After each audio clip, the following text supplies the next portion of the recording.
Vamos fazer uma comparação das variáveis de produção de acordo com a classificação baseada na estratégia de resposta à demanda. Aqui nós vemos um sequenciamento dos tipos de estratégia de produção que nós vimos no vídeo anterior. Então a primeira é Make to Stock, fazer para o estoque. A segunda, Quick Response to Stock, ou seja, resposta rápida ao estoque. A terceira, fazer por encomenda.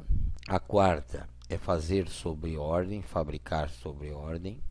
A quinta, usar recursos sobre ordem. E a sexta é Engineer to Order, que seria projeto sobre ordem, ou seja, fazer projetos. Então, nós temos um sequenciamento de complexidade, desde o mais simples ao mais complexo. Então, nós vemos que existem algumas relações de variáveis, e a primeira relação é o volume de produção.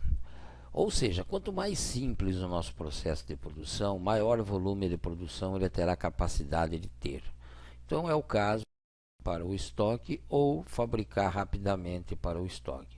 À medida que você aumenta a complexidade, você passa a ter uma capacidade menor na quantidade de produção, porém outros fatores estarão dentro das características de seu produto. Segundo item, a variedade dos produtos. Na produção simples, com alto volume de produção, basicamente não existe variedade de produtos. Você produz os produtos com muito pouca variedade ou quase nenhuma variedade, ou até às vezes nenhuma variedade de produtos. À medida que você aumenta a complexidade de produção, você consegue aumentar essa variedade de produtos e atingir uma gama muito maior de consumidores. Terceiro é o grau de customização. Grau de customização significa o grau de adaptação a determinados tipos de consumidores. Quer dizer, você vai deixar o produto mais qualificado para que aquele tipo de consumidor o aceite. Também, nesse caso,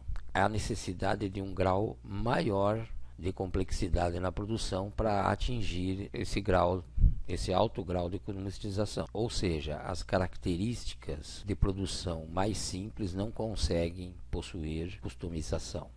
Altos custos do estoque. Quanto maior a produção, quanto maior o volume de produção, maior serão os custos de estoque.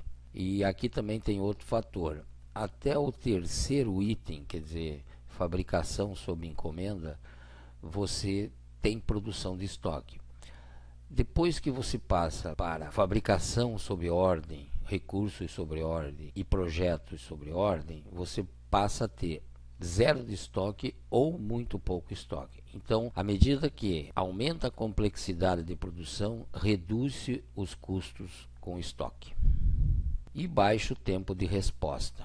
Ou seja, quanto maior a complexidade, maior o tempo de resposta. Então, quanto menor a complexidade, maior o volume de produção, mas o tempo de resposta é muito rápido. Agora, quanto maior for a complexidade, maior for o grau de customização, quanto maior for a variabilidade dos produtos, maiores serão os tempos de resposta.